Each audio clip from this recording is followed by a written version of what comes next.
మహాభారతంలో అర్జునుడిని ఓడించిన యోధుడు భగదత్తుడు. అష్టదిగ్గజాలలో ఒకటైన సుప్రతీకమనే ఏనుగును అధిరోహించగల ఏకైక వీరుడు భగదత్తుడు. భీముణ్ణి సైతం తన ఏనుగుతో ఓడించిన వాడు భగదత్తుడు. మహాభారత యుద్ధంలో మహారథుడు భగదత్తుడు.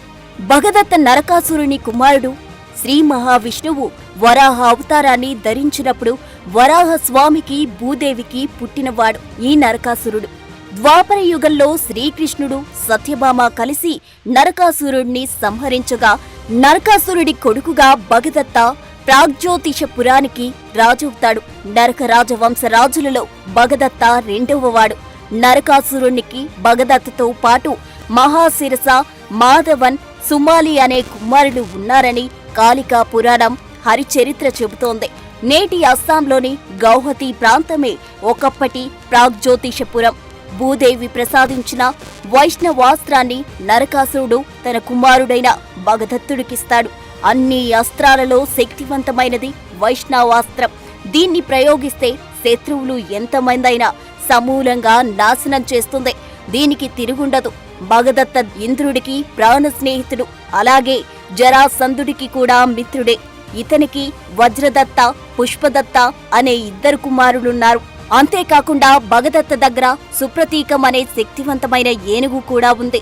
ఈ భూమండలంపై అతి శక్తివంతమైన మహాబలవంతమైన ఏనుగులు 8 ఉన్నాయి. వాటిని అష్టదిగ్గజాలు అంటారు. అంటే 8 దిక్కుల ఉండే ఏనుగులు అని అర్థం. హిందూ పురాణాలలో ఈ భూమిని 8 దిక్కులలో కాపలా కాస్తూ 8 ఏనుగులు ఉంటాయని చెప్పేవారు. అవే అష్టదిగ్గజాలు. వాటిలో ఐరావతం, పుండరీకం, వామనం, కుముదం, అంజనం, పుష్పదంతం, సార్వభౌమం, సుప్రతీకం అనే 8 ఏనుగులున్నాయి. ఇంతటి బలమైన శక్తివంతమైన సుప్రతీకమునెక్కి భగదత్తుడు యుద్ధరంగంలోకొస్తే శత్రువుకు చెమటలు పట్టాల్సిందే. సుప్రతీకం ఒక్కసారి గీంకరిస్తే చాలు తోటి ఏనుగులు, గుర్రాలు యుద్ధరంగం నుండి పరుగులు తీసేవి. దాదాపుగా 25 అడుగుల ఎత్తు, 40 అడుగుల పొడవుతో అతి బలంగా చిన్న సైజు కొండ మాదిరిగా సుప్రతీకం ఉంటుంది. ఏ మావుటి కూడా సుప్రతీకాన్ని నడిపించలేడు. ఒక్క భగదత్తుడి మాటే సుప్రతీకం వింటుంది. యుద్ధంలో ఎంతో మంది వీరులను తన కాళ్లతో తొక్కి చంపింది. అలాగే ఎన్నో రథాలను, గుర్రాలను నాశనం చేసింది సుప్రతీకం. భగదత్తుడి దగ్గర 1,00,000 ఏనుగులతో అతి పెద్ద సైన్యం ఉండేది. మహాభారత కాలంలో ఈ భూమి మీద ఏ రాజు దగ్గర ఇంత పెద్ద గజబలం లేదు. ఏనుగులకు తర్ఫీదు ఇవ్వడంలో భగదత్తుడు ఆరితేరినవాడు. ఈ భూమండలంలో ఏనుగుల గురించి పూర్తిగా తెలిసిన మొదటివాడు భగదత్తుడు మాత్రమే. భరత ఖండంలో చాలా మంది రాజులు, వీరులు వచ్చి భగదత్తుడి దగ్గర ఏనుగులను నడిపించడంలో శిక్షణ తీసుకుని వెళ్లేవారు. వయస్సు రీత్యా భీష్ముడు, ద్రోణుడి కన్నా భగదత్తుడు చాలా పెద్దవాడు. మహాభారత యుద్ధంలో పాల్గొన్న ఈ భూమిలో ఉన్న యోధులందరిలో పెద్దవాడు, గొప్ప యోధుడు భగదత్తుడు. అతని చర్మం ముడతలు పడి బాగా సాగి ఉంటుంది. చివరకు అతని కళ్ళు కూడా కనిపించకుండా నుదిటి మీద చర్మం బాగా సాగి కళ్లకు అడ్డుపడేది. అందుకోసం భగదత్తుడు ఒక లెదర్ బెల్ట్ తో సాగిన చర్మాన్ని తల మీద వేసి గట్టిగా పట్టీలాగా కట్టుకునేవాడు. పొడవాటి తెల్లని జుత్తుతో ఒక సింహంలాగా అతను కనిపించేవాడు. ధర్మరాజు రాజసూయ యాగ సమయంలో అర్జునుడు 8 రోజుల పాటు భగదత్తునితో పోరాడాడు. యాగ సమయంలో అర్జునుడు భరత ఖండంలో ఉన్న అందరి రాజులతో పోరాడాడు. కాని వారెవరూ అర్జునుడి శౌర్య పరాక్రమాల ముందు నిలువలేక ఓడిపోయి సామంత రాజులుగా మారారు. కాని భగదత్తుడు మాత్రం ధైర్యంగా అర్జునుడితో యుద్ధం చేశాడు. అనేక అస్త్ర శస్త్రాలతో అర్జునుడిని గాయపరిచి అతని సైన్యంలో చాలా మందిని చంపేశాడు. భగదత్తుడి పోరాటాన్ని చూసి అర్జునుడు ఆశ్చర్యపోతాడు. 8 రోజుల పాటు ఇద్దరి మధ్య యుద్ధం భయంకరంగా సాగుతుంది. చివరికి అర్జునుడు అలసిపోతాడు. తన స్నేహితుడు ఇంద్రుడి కొడుకైన అర్జునుడి శౌర్య పరాక్రమాలు చూసిన భగదత్తుడు నవ్వి, అర్జునా, నన్ను ఓడించడం నీ తరం కాదు. నేను యుద్ధ రంగంలో నీ తండ్రి ఇంద్రుడితో సమానంగా పోరాడగలను. నాకు అలసట ఉండదు. నీవు నా ప్రాణ స్నేహితుడైన ఇంద్రుడి కొడుకోవు కాబట్టి నీ ఏం కావాలో కోరుకో, ఇస్తానంటాడు. అందుకు అర్జునుడు, రాజసూయ యాగ పరిరక్షకుడుగా నేను వచ్చాను. నీవు ఓటమిని అంగీకరించి ధర్మరాజును చక్రవర్తిగా గుర్తించు అని కోరుతాడు. ఇంద్రుడి మీదున్న గౌరవంతో అర్జునుడి కోరిక మన్నించి ధర్మరాజు చేసే రాజసూయ యాగాన్ని సందర్శించి అనేక కానుకలను సమర్పించి ధర్మరాజును చక్రవర్తిగా అంగీకరిస్తాడు. అప్పుడు ధర్మరాజు, నీవు కూడా ఒక గొప్ప యోధుడివే, ఇక నుండి మాకు శ్రేయోభిలాషిగా ఉండు అని భగదత్తుని సన్మానించి గౌరవంగా తన రాజ్యానికి పంపుతాడు. ఆ తరువాత దుర్యోధనుడు ధర్మరాజు చేసిన రాజసూయ యాగానికి పోటీగా వైష్ణవ యాగం నిర్వహిస్తాడు. ఆ యాగం ప్రకారం రాజ్య విస్తరణలో భాగంగా యాగరక్షకుడిగా కర్ణుడు అనేక రాజ్యాల మీద దండెత్తుతాడు. ఎంతో మంది రాజులను ఓడిస్తాడు. వారందరినీ సామంతులుగా మార్చి కప్పం కట్టించుకుంటాడు. అలా హిమాలయాల వైపు వెళ్లి అక్కడున్న రాజులందరినీ ఓడించి చివరకు ప్రాగ్జ్యోతిష రాజ్యానికి చేరి భగదత్తతో యుద్ధం చేస్తాడు. కర్ణుడికి భగదత్తునికి హోరాహోరీగా యుద్ధం జరుగుతుంది. ఈ భూమండలంలో గొప్ప విలుకాడైన అర్జునుడిని ఓడించిన తనకు కర్ణుడు ఒక లెక్క అంటూ యుద్ధరంగంలోకి దిగిన భగదత్తునికి ఆ తరువాత గాని తత్వం బోధపడలేదు. అసమాన శౌర్య పరాక్రమవంతుడైన కర్ణుడి దాటికి తట్టుకోలేకపోతాడు. అస్త్ర శస్త్ర ప్రయోగాలలో కర్ణుడు నేర్పు చూసి ఆశ్చర్యపోతాడు. కర్ణుడు సామాన్యుడు కాదు, అర్జునుడినే మించిన గొప్ప యోధుడని అనుకుని తన ఓటమిని అంగీకరించి దుర్యోధనుడికి సామంతరాజుగా ఉండటానికి అంగీకరించి పెద్ద ఎత్తున ధనాన్ని సైన్యాన్ని కర్ణుడికిస్తాడు. ఆ తరువాత మహాభారత యుద్ధం జరగబోతుందని తెలిసినప్పుడు భగదత్తుడు ఒక అక్షౌహిణి సైన్యంతో పెద్ద ఎత్తున గజబలంతో కౌరవుల పక్షాన చేరుతాడు. పాండవులు తనకు దగ్గరవారైన అర్జునుడు తన స్నేహితుడు ఇంద్రుడి కొడుకైన తన తండ్రి నరకాసురుణ్ణి చంపిన శ్రీకృష్ణుడు పాండవుల పక్షాన ఉండడంతో కృష్ణుడి మీద కోపంతో భగదత్తుడు కౌరవుల వైపు నిలుస్తాడు. భీష్ముడు భగదత్తుణ్ణి మహారాజి హోదాతో గౌరవిస్తాడు. కృష్ణుడు, బలరాముడు, భీష్ముడు, ద్రోణుడు, అర్జునుడు, కర్ణుడు, అభిమన్యుడు, అశ్వత్థామ, అతికాయుడు, భీముడు, నరకాసురుడు, జరాసంధుడు లాంటి వారితో సమానంగా భగదత్తుడు మహారథిగా నిలిచాడు. మహాభారత యుద్ధం మొదటి రోజున భగదత్తుడు విరాటరాజుతో 100 యుద్ధం చేస్తాడు. ఇద్దరి మధ్య భయంకరంగా యుద్ధం సాగుతుంది.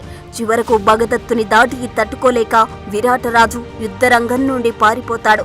విరాటరాజు సైన్యాన్ని దారుణంగా చంపుతాడు భగదత్తుడు. 2-3 రోజుల యుద్ధంలో భగదత్తుడు పాండవులకు చెందిన సైన్యాన్ని ఊచకోత కోస్తాడు. అనేక రథాలను అతని ఏనుగు సుప్రతీకం నాశనం చేస్తుంది. యుద్ధం 4వ రోజున భీముడు భగదత్తునిపై దాడి చేస్తాడు. భగదత్తుడు భీముణ్ణి దారుణంగా కొడతాడు. ఆ దెబ్బలు తట్టుకోలేక యుద్ధంలో భీముడు మూర్ఛపోతాడు. తండ్రిని ఆ స్థితిలో చూసిన భీముడి కొడుకు ఘటోత్కచుడు అక్కడి నుండి అదృశ్యమై తన రాక్షస మాయతో ఐరావతం, అంజన, మామనుడు, మహాపద్మ వంటి భయంకర ఏనుగులను సృష్టిస్తాడు.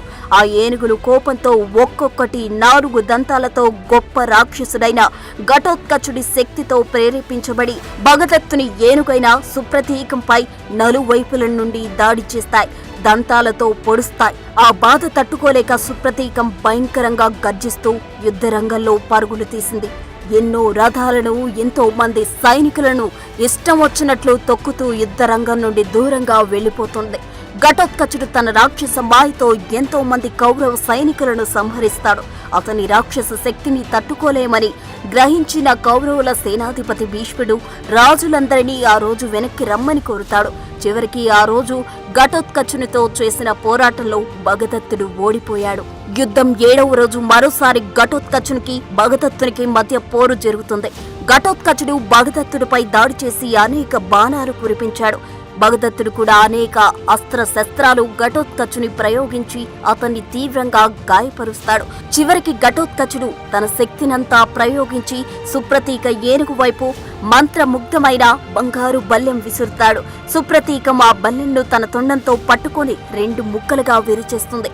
భగదత్తుడు తన గదతో ఘటోత్కచుణ్ణి కొట్టగా ఆ దెబ్బలు తట్టుకోలేక యుద్ధరంగం నుండి పారిపోతాడు ఘటోత్కచుడు.